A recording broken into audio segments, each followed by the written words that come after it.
Hello दोस्तों, ये video आज इस बारे में है कि एक लड़का जिसको मैं खुद पर्सनली गाइड कर रहा हूँ, वो फर्स्ट मॉक टेस्ट में 29 नंबर लाया था और अभी के टेस्ट में वो 52 मार्क्स ला रहा है।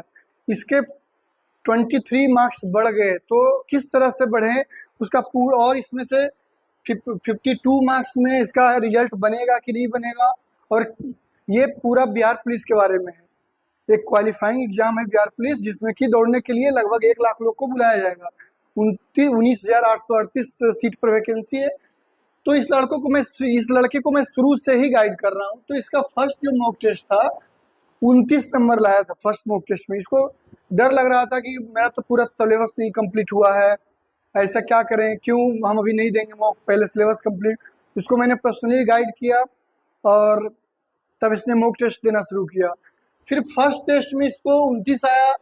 फिर लगातार टोटल 15 मॉक टेस्ट देने के बाद इसका मार्क्स 52 आ गया। 52 मार्क्स का मतलब है कि वो रेस में है। अगर इससे 5 से 7 नंबर 10 नंबर ज़्यादा लाएगा तो 60-62 पे कट ऑफ बनेगी और इसको दौड़ के लिए बुलाया जाएगा, ये मुझे उम्मीद है। तो ऐसा इसलिए हुआ, और अभी एग्जाम में बचा हुआ है लगभग 30 दिन, क्योंकि आज 16 तारीख है। 30 दिन, तो मुझे ऐसा उम्मीद है कि इस लड़के का 65 नंबर 70 नंबर तक पहुंचा दूंगा। तो अब ये जानना है कि आखिर क्या ऐसा क्या किया जिससे कि इसका 23 नंबर बढ़ा। और अभी ये सबसे लेटेस्ट सबसे लास्ट टेस्ट है, तो मैं ये दिखाऊंगा कि लास्ट टेस्ट में इसमें क्या क्या कमी है, और ये पूरा टेस्ट एनालिसिस है इसका। और इस वीडियो को देख के आप लोग भी इसको समझ सकते हैं और आप अपना खुद भी एनालिसिस करवा सकते हैं मेरे से। और जिस बच्चे के लिए कर रहे हैं उस बच्चे को इस वीडियो को देख के जरूर पता चलेगा कि उसमें क्या कमी है और उस कमी को कितना जल्दी दूर किया जा सकता है, उसका स्ट्रॉन्ग पॉइंट क्या है। तो देखिए, इसका नाम है नीतीश सिंह। नीतीश सिंह नाम है, नवादा जिला के रहने वाला है। 52 नंबर इसको आया है लास्ट टेस्ट में। तो उसमें से मैथ्स में टोटल जो सेट मारा है लास्ट, उसमें 8 मैथ्स के क्वेश्चन थे। तो 8 क्वेश्चन में 5 क्वेश्चन उसका सही हुआ। 5 क्वेश्चन सही हुआ है, जो कि एवरेजली ठीक है, एवरेज में ठीक है।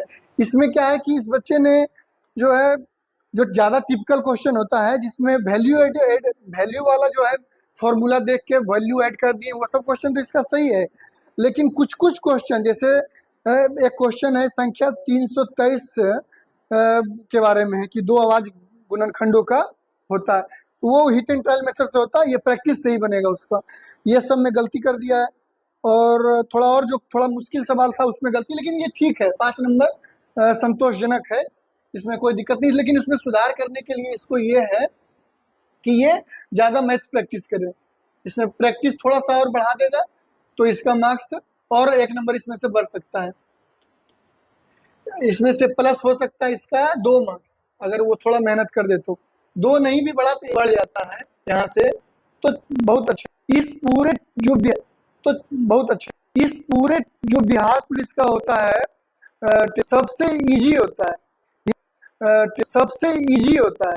हिंदी में कुछ होता ही नहीं है। हिंदी में कोई एक शब्द दे दिया, उसमें ये बोले, कोई एक शब्द दे दिया, उसमें ये बोलेगा कि ये क्रिया विशेषण है, उसमें ये बोलेगा कि ये क्रिया विशेषण है कि विशेषण विशेषण है, क्योंकि ये इजी क्वेश्चन होता है जिसमें किसको परफॉर्मेंस है, और इजी क्वेश्चन होता है जिसमें किसको परफॉर्मेंस है।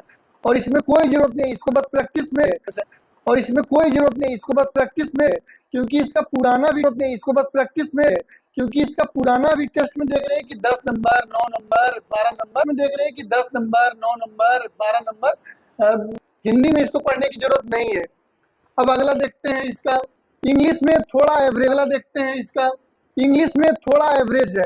इंग्लिश में एवरेज इसीलिए है क्योंकि इंग्लिश में एवरेज इसीलिए है क्योंकि एक ट्रांसलेशन है उसमें गलती कर दिया। एक स्पेलिंग टेस्ट था जो कि लगभग टफ स्पेलिंग था, इनकरेक्टली मेडिटेटिव का था, वो भी रेगुलर लाइफ में यूज किया जाने वाला शब्द है, उसमें उसको गलती नहीं होना चाहिए था, लेकिन पता नहीं क्यों गलती कर दिया। ये भी ठीक है, इसमें भी +1 किया जा सकता है अगर वो थोड़ा बहुत वोकेबलरी वगैरह वाला किताब उल्टे देखे तो इसका सुधार हो सकता है। चूंकि ये लड़का हिंदी मीडियम का, 6 नंबर बहुत है इसके लिए, इसमें इसको ज़्यादा सुधार की जरूरत नहीं है। 1 नंबर गुंजाइश है। टोटल अभी तक लगभग 3 नंबर का गुंजाइश हो गया। साइंस में इसका बहुत पुअर परफॉर्मेंस है, और इस टेस्ट में क्वेश्चन भी बहुत हार्ड था। तो क्वेश्चन हार्ड होने की वजह से फिर भी इसमें से इसको 12-13 तो आ ही जाता, अगर बढ़िया से क्वेश्चन पढ़ के बनाता तो 12-13 लाने के लिए ज़्यादा इसको परिश्रम नहीं करना पड़ता। इसका बेसिक थोड़ा सा गड़बड़ है, एनसीईआरटी इसको पढ़ना पड़ेगा। एनसीईआरटी से ही क्वेश्चन पूछा गया है पूरा सेट में, और एनसीईआरटी इसका पढ़ा हुआ नहीं है। तो एनसीईआरटी अगर आप देखो, साइंस का वेटेज भी देखिए आप, 28 क्वेश्चन यानी कि लगभग 30%। 30% मार्क्स अगर साइंस से है, और साइंस का छोटा छोटा 2-3 किताब है, तो उसको पढ़ ही ले। और हाई स्कोरिंग भी होता है, साइंस इंटरेस्टेड सब्जेक्ट भी है, साइंस इंटरेस्टेड सब्जेक्ट भी है। जीके जीएस के सब बोरिंग भी नहीं है। इसमें इसको लगभग 4 नंबर बढ़ेगा अगर इसका ज्यादातर गलती जो हुआ है वो 9-10 का एनसीईआरटी से हुआ है, तो 9-10 का एनसीईआरटी से हुआ है। तो एनसीईआरटी अगर पढ़ता है तो 4 नंबर प्लस हो जाएगा। एनसीईआरटी पढ़ना है इसको 9th का और प्लस 10th का। अब देखिए अगला क्या है, अगला है GK GS. Last portion GK GS है। जीके जीएस में करंट भी आ गया। तो करंट तो देखिए 5 क्वेश्चन, 4 से 5 क्वेश्चन रहता है। इस 4 से 5 क्वेश्चन में आपको 2 सही हो जाएगा, 3 सही हो जाएगा, उससे ज्यादा नहीं होगा। आपको इस पर ज्यादा समय भी व्यतीत करना कोई अच्छा, तो आपका और पोर्शन जो साइंस स्कोरिंग है वो सब छूट जाएगा। तो जो साइंस स्कोरिंग है वो सब छूट जाएगा, इसीलिए इसको इग्नोर करो। इसको आप आईपीएल से क्वेश्चन मान लो पूछ दिया, तो आईपीएल से अगर पूछ दिया तो आईपीएल का क्वेश्चन आराम से बन जाएगा आपसे। तो इस तरह से इसको करंट अफेयर में ये है। इसमें ये 22 नंबर लाए, 50% से भी कम आओगे तो वो आपके लिए घातक होगा। आपको कम से कम 60% स्कोर करना है, किसी से कम 60% स्कोर करना है। किसी 60% स्कोर कर देने से आपका और जो कमजोर सब्जेक्ट है उसमें 60% पुरने लगेगा, जो कमजोर सब्जेक्ट है उसमें 60% पुरने लगेगा, जिससे कि आपको इजी हो जाएगा। इसमें इसका जो है स्टैटिक पोर्शन है, टॉपिक वाइज पढ़ना चाहिए। जिस टॉपिक से क्वेश्चन पूछा जाता है, जिस टॉपिक से क्वेश्चन पूछा जाता है, ये डेज में गलती कर दिया है। अगर पूछा जा रहा है तो आपको 50 डेट तो याद ही होना चाहिए। 2 अक्टूबर 50 डेट तो याद ही होना चाहिए। 2 अक्टूबर गांधी जयंती है, 28 फरवरी साइंस डे है, सीवी रमन। फिर इस तरह से 50 डेट तो जरूर याद रखिए। इस तरह से 50 डेट तो जरूर याद रखिए। इन्वायरमेंट डे याद रखना चाहिए, याद रखिए। नो टोबैको डे याद रखिए। ब्लड डोनेशन वाला डे होता है, ये ब्लड डोनेशन वाला डे होता है 1 मई में, वो याद रखिए। ये सब जरूरी है याद करना, इसमें से एक क्वेश्चन आ ही जाता है। इसका जो लड़का का गलती हो गया।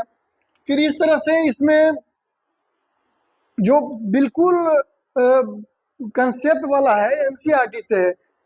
एनसीईआरटी से क्वेश्चन है, जैसे देखिए कि निर्धारित अंतरराष्ट्रीय दिनांक रेखा जो है कहाँ से पास होता है, 180 डिग्री से होता है। तो इसका बेसिक थोड़ा सा कमजोर है, क्योंकि एनसीईआरटी किताब पढ़ा नहीं है उलट के। तो एनसीईआरटी किताब अगर इसमें भी पढ़ेगा तो इसको फायदा होगा। और स्टैटिक पोर्शन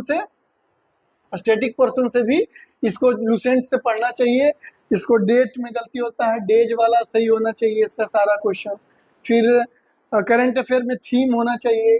थीम जितने भी नए नए दिवस मनाया जाता है उसका थीम होता है। तो इस तरह से इसमें इसको ग्रोथ का पोटेंशियल लगभग 10 नंबर है। अब देखिए टोटल अगर हम लोग देखते हैं, इसको पूरा एनालिसिस करके देखते हैं, अभी करंटली 52 नंबर पे है, और 2 नंबर उधर बढ़ा, 1 नंबर इस तरह से करके अगर 10 से 15 नंबर बढ़ जाता है इसका, तो 10 से 15 नंबर बढ़ने के बाद इसका 52 और प्लस कर दीजिए 15 नंबर, इसका बन जाता है कट ऑफ 67।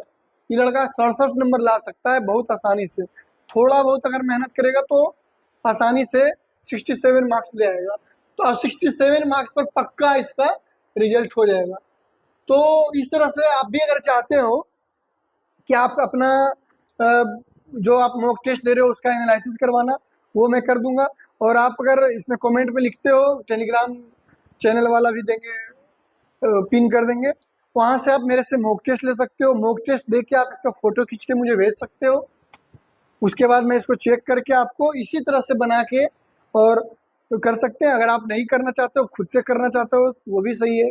इससे आपको ये सीख मिलना चाहिए कि टुकड़ा टुकड़ा में अगर आप डिवीजन कर दें, चूंकि ये क्वालिफाइंग एग्जाम है, सिर्फ इसमें क्वालिफाई तो करना है। इसमें आप 90 नंबर ला दोगे, इससे कोई दिक्कत, कोई तारीफ का भी बात नहीं है, इसका कोई दिक्कत नहीं। 99 भी ले आओगे तो कोई दिक्कत।